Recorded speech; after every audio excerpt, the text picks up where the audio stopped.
एक बार की बात है, जब कैलाश पर्वत पर दिव्यता का संपूर्ण साम्राज्य था। वहां की शांति, तप, योग और प्रेम में डूबी हुई प्रकृति में माता पार्वती दिन भर की पूजा और अर्चना में लीन थीं। उनके मन में शिव भक्ति की ऐसी मधुर धारा बह रही थी, जैसे कोई माँ अपनी संतानों की कुशलता के लिए तप कर रही हो। उसी समय उनके ध्यान में आया कि दूर क्षितिज पर कोई मायावी और असामान्य शक्ति कैलाश की ओर बढ़ रही है। उन्होंने अपने ध्यान में ही देखा कि वह कोई साधारण नहीं, अपितु रावण है, जो कि अपने अभिमान और सामर्थ्य के साथ कैलाश पर्वत की ऊर्जा को चुनौती देने आ रहा है। माता पार्वती ने शिव जी की ओर देखा और कहा, प्रभु, वह रावण हमारी ओर बढ़ रहा है। कृपया अपने किसी ऐसे सेवक को भेजिए जो न केवल बलवान हो, बल्कि धर्म की मर्यादा में स्थित हो, जो इस मायावी का विनाश न करे, लेकिन उसे उसकी औकात दिखाए। तब भगवान शंकर मंद मुस्कान के साथ बोले, उसे शिक्षा देने का कार्य मेरा ही परम भक्त हनुमान करेगा। यह सुनते ही भगवान शिव ने ध्यान मग्न होकर अपने तेज से एक ऐसी ऊर्जा उत्पन्न की जो वानर रूप में प्रकट हुई। यह रूप कोई और नहीं, स्वयं हनुमान जी का था, जो उस समय शिव जी के आदेश पर प्रकट हुए। हनुमान जी अपनी पूंछ लहराते हुए उस दिशा में चल पड़े जिधर रावण बढ़ रहा था। रावण की गति जितनी तीव्र थी, हनुमान की पूंछ उतनी ही रहस्यमयी थी। रावण ने जब हनुमान को देखा तो उपहास करने लगा कि एक वानर मेरी राह रोक रहा है। हनुमान जी ने कहा, रावण, तुम लंका में राजा हो सकते हो, लेकिन यहाँ यह कैलाश है, यहाँ हर अणु में शिव का वास है। यह तुम्हारा युद्ध भूमि नहीं है, वापस लौट जा। रावण ने अपनी तलवार उठाई, लेकिन उसी क्षण हनुमान जी ने अपनी पूंछ को गोल घुमाकर उसे पकड़ लिया। पर यह कोई साधारण पूंछ नहीं थी, यह वह पूंछ थी जिसमें भगवान शंकर का तेज समाहित था। जैसे ही रावण को पूंछ ने स्पर्श किया, उसकी देह कांप उठी, उसकी दृष्टि धुंधली हो गई और हृदय भय से भर गया। रावण ने महसूस किया कि यह पूंछ एक तपस्वी अग्नि के समान है, जो उसके भीतर के तम को भस्म कर रही है। उसने छटपटाते हुए कहा, हे वानर देव, तुम कौन हो? यह शक्ति कैसी है? हनुमान जी ने उत्तर दिया, मैं उस शिव का सेवक हूं जिसकी चरण धूलि से तुम्हारी लंका की रक्षा होती थी। यह पूंछ केवल बाल रूप है मेरे भक्तित्व का। यदि तुमने आगे कदम बढ़ाया तो मेरा धैर्य तुम्हारे विनाश का द्वार बन जाएगा। रावण ने कांपते हुए अपने सिर को झुकाया और अपने गर्व को छोड़ कैलाश से लौट गया। लेकिन यह कहानी यहीं नहीं रुकी। जब माता पार्वती ने यह लीला देखी तो उनके हृदय में हनुमान जी के प्रति वात्सल्य उमड़ पड़ा। उन्होंने हनुमान जी को आशीर्वाद दिया कि तुम्हारी पूंछ सदा धर्म की रक्षा का प्रतीक रहेगी। जो भी भक्त इसे श्रद्धा से स्मरण करेगा, वह संकटों से मुक्त होगा।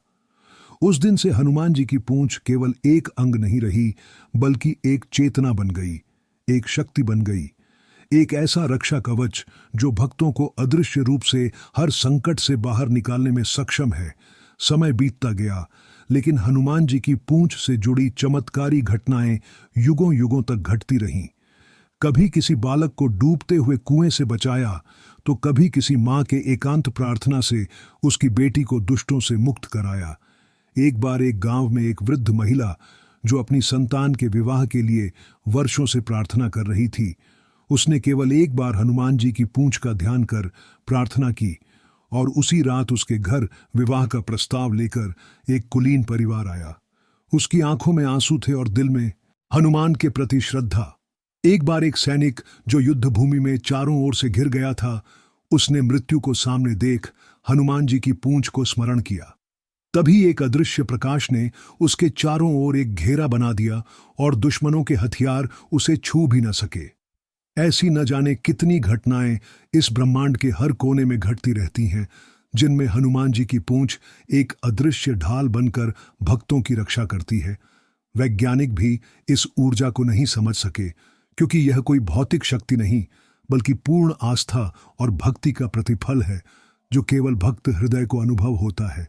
एक बार काशी में एक बाल ब्रह्मचारी हनुमान जी की कथा सुनते सुनते रोने लगा। जब पूछा गया कि क्यों रो रहा है, तो उसने कहा कि मैंने स्वप्न में हनुमान जी की पूंछ को देखा है, जो मुझे अग्नि से निकलकर गोद में बैठा रही थी।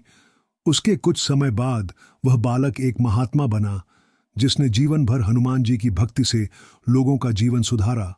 इसी तरह एक कथा दक्षिण भारत की है, जहां एक वृद्ध पुजारी ने मंदिर बंद होने पर भी भीतर से हनुमान जी की पूंछ को हिलते हुए देखा, और अगली सुबह जब गांव में महामारी फैली, केवल वही गांव बचा जहां वह मंदिर था, क्योंकि लोगों ने हनुमान जी की पूंछ का ध्यान करते हुए उनकी परिक्रमा की थी। यह पूंछ केवल एक शारीरिक प्रतीक नहीं, यह महाशक्ति का प्रतीक है जो भक्त और भगवान के बीच की अमोघ कड़ी है। इसलिए जब भी किसी को संकट हो, जब जीवन के द्वार बंद हो जाएं, जब सारी आशाएं टूटने लगे, तब केवल हनुमान जी की पूंछ का स्मरण कर लेना चाहिए, क्योंकि यह पूंछ वह लीला है जो भगवान शिव के तेज से जन्मी, माता पार्वती के आशीर्वाद से पुष्ट हुई, रावण के गर्व को चूर कर चुकी है, और आज भी हर उस हृदय में कंपन कर रही है जो सच्ची श्रद्धा से उसे स्मरण करता है। यह कहानी केवल एक बार की घटना नहीं, यह आज भी घटती है, हर उस स्थान पर जहां विश्वास जीवित है, प्रेम गहरा है और भक्ति निश्चल है। हनुमान जी की पूंछ वहां अदृश्य रूप में उपस्थित रहती है। जो न देख सके वह मूर्ख, जो न समझ सके वह भाग्यहीन, लेकिन जो अनुभव कर लेता है वह हर संकट से पहले ही सुरक्षित हो जाता है। यह शक्ति किसी मंदिर की नहीं, यह तो स्वयं आपके भीतर की आस्था का विस्तार है। एक बार बस हनुमान जी की पूंछ कहकर पुकारो और फिर देखो चमत्कार कैसे घटता है। जब कैलाश पर्वत की उस दिव्य घटना के बाद संपूर्ण ब्रह्मांड में हनुमान जी की पूंछ के चमत्कारों की चर्चा होने लगी, तब अनेक तपस्वियों, ऋषियों और साधकों ने जानना चाहा कि आखिर इस पूंछ में ऐसा क्या है जो रावण जैसे पराक्रमी राक्षस को भी नतमस्तक कर दे। उसी समय महादेव ने ध्यानावस्था में सभी को यह बताया कि हनुमान जी की पूंछ केवल एक शारीरिक रचना नहीं, बल्कि ब्रह्मांड की ऐसी ऊर्जा है जो केवल सच्चे भक्त के आह्वान पर जागृत होती है, और जो कोई भी निस्वार्थ भाव से हनुमान जी की शरण में आता है, उसकी रक्षा यह पूंछ स्वयं करती है। समय बीतता गया, युग बदले, रामायण बीती, महाभारत हुआ, लेकिन हनुमान जी अमर रहे और उनकी पूंछ की महिमा भी अमर। कलयुग में जब अधर्म, छल, पाप और पीड़ा बढ़ने लगी, तब हनुमान जी की पूंछ फिर से जागृत हो उठी। इस बार कथा एक गांव की है जहां एक निर्धन ब्राह्मण अपनी बेटी के विवाह के लिए वर्षों से प्रयास कर रहा था। कई बार रिश्ता आते आते टूट जाता, लेकिन वह ब्राह्मण रोज सुबह मंदिर जाकर केवल हनुमान जी की पूंछ का ध्यान करता और कहता, हे संकट मोचन, मेरी लाज तुम्हारे हाथ है। और फिर एक दिन उसके घर एक दिव्य स्वप्न आया जिसमें हनुमान जी ने कहा, तेरी परीक्षा पूरी हुई, अब मेरी पूंछ तेरे द्वार आएगी। सुबह होते ही गांव के सबसे संपन्न घर से रिश्ता आया और उसी दिन विवाह निश्चित हुआ। उसी रात जब बारात आ रही थी, गांव में अचानक आग लग गई। लोग भयभीत हो गए, लेकिन उस समय विवाह स्थल के चारों ओर एक अदृश्य प्रकाश मंडल बन गया। बाद में सबने देखा कि आग विवाह स्थल से कुछ मीटर दूर रह गई और वहीं बुझ गई। लोगों ने विश्वास किया कि यह हनुमान जी की पूंछ का अदृश्य घेरा था, और उस दिन से उस गांव में एक परंपरा बनी कि विवाह से पूर्व हनुमान पूंछ का ध्यान किया जाता है। दूसरी घटना हिमालय की घाटियों में घटी। एक साधक जिसने जीवन भर हनुमान जी की सेवा की, वह वृद्ध होकर जंगल में खो गया और कई दिन तक भूखा प्यासा भटकता रहा। तब उसने अंतिम सांसों में हनुमान जी की पूंछ को याद किया। उसी समय घने कोहरे में एक प्रकाश पुंज प्रकट हुआ और एक विशाल वानर आकृति ने उसकी काया को उठा लिया। जब वह साधक होश में आया तो वह एक आश्रम में था जहां से 70 किलोमीटर दूर जंगल था। साधुजन कहते हैं कि यह हनुमान जी की पूंछ ने उसे मृत्यु से खींचकर जीवन में लौटाया। ऐसे ही एक आधुनिक घटना मुंबई में घटी, जहां एक ट्रेन दुर्घटना में एक छोटा बालक गाड़ी के नीचे गिर गया, लेकिन उसकी मां हनुमान भक्त थी। उसने जोर से हनुमान जी की पूंछ को पुकारा और ट्रेन रुकने पर देखा गया कि बच्चा पटरियों के बीच एक चमत्कारी ढंग से सुरक्षित लेटा था। डॉक्टरों ने कहा कि उसकी स्थिति में बचना असंभव था, लेकिन शरीर पर एक भी खरोंच नहीं थी। उस मां ने बताया कि उसे ऐसा लगा मानो किसी पूंछ ने बच्चे को धकेल कर एक कोने में सुरक्षित कर दिया। आज भी उस घटना के बाद उस प्लेटफॉर्म पर हनुमान पूंछ चौक का नाम रख दिया गया। कथा आगे बढ़ती है एक युवा व्यापारी की ओर जो कर्ज में डूब गया था और आत्महत्या का विचार कर रहा था। लेकिन एक रात वह एक बाबा से मिला जिसने केवल एक बात कही। एक बार हनुमान जी की पूंछ को सच्चे मन से याद कर उसने वैसा ही किया, और दूसरे दिन उसे एक पुरानी जमीन की जानकारी मिली जो उसके नाम पर थी। लेकिन वह भूला बैठा था। जब उसने उसे बेचा तो उसकी सारी समस्याएं समाप्त हो गईं। आज वह हर मंगलवार को पूंछ की परिक्रमा करता है और निस्वार्थ दान करता है। एक अन्य चमत्कारी प्रसंग वाराणसी का है, जहां एक पंडित ने एक दुर्लभ हस्तलिखित पूंछ महात्म्य नामक ग्रंथ खोजा, जिसमें केवल हनुमान जी की पूंछ से जुड़े रहस्य थे। जैसे कैसे यह ब्रह्मांड में ब्रह्मा, विष्णु और महेश तीनों की शक्तियों का संगम है, कैसे यह त्रिकालदर्शी है और कैसे यह भक्त के भाव से दिशा बदलती है। उस ग्रंथ में लिखा था कि पूंछ के स्पर्श मात्र से यमराज का दूत भी दूर भाग जाता है, और इसी कारण जब भक्त मृत्यु के निकट होता है तो हनुमान जी की पूंछ अदृश्य रूप से उसके पास आकर उसे मोक्ष की ओर ले जाती है।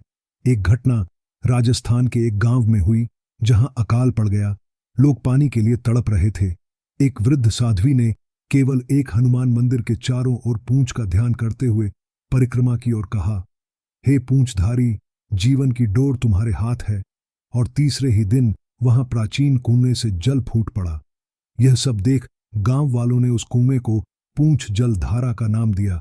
आज भी वहां हर मंगलवार को सैकड़ों लोग जल लेने आते हैं। यह घटनाएं केवल अंधश्रद्धा नहीं, बल्कि अनुभूतियां हैं जो सत्य से भी ऊपर हैं।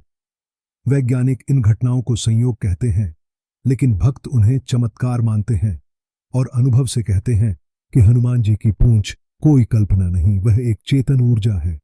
एक बार एक कॉलेज छात्र ने हनुमान पूंछ को नकार दिया और अपने मित्र से मजाक किया। उसी रात उसने सपना देखा कि वह जंगल में भटक गया है और एक विशाल पूंछ ने उसे बंधन में लिया। जब वह सुबह उठा तो डर से कांप रहा था। उसने उसी दिन मंदिर जाकर क्षमा मांगी, और आज वह वही छात्र हनुमान कथा का प्रवचन करता है। यह पूंछ जब किसी के जीवन में प्रवेश करती है तो वह केवल संकट मोचन नहीं बनती, वह चरित्र निर्माण करती है, धर्म के प्रति सजग करती है और भक्त को ऐसा आंतरिक बल देती है जिससे वह दुनिया की कोई भी आपदा सह सकता है। और सबसे बड़ा चमत्कार यह है कि यह पूंछ कभी किसी को हानि नहीं पहुंचाती, केवल दुष्ट विचारों को, अहंकार को और अधर्म को भस्म करती है। एक बार हिमालय की गुफा में एक साधक ने 12 वर्षों तक केवल हनुमान जी की पूंछ का ध्यान किया, और तपस्या पूरी होने पर उस पर ऐसा तेज प्रकट हुआ कि लोग उसे चलते हुए दीप कहते थे।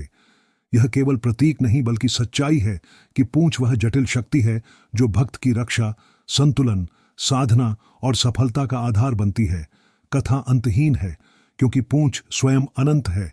जो पूंछ को समझ जाए वह हनुमान को समझ जाता है, और जो हनुमान को समझ जाए वह ईश्वर से दूर नहीं रह सकता।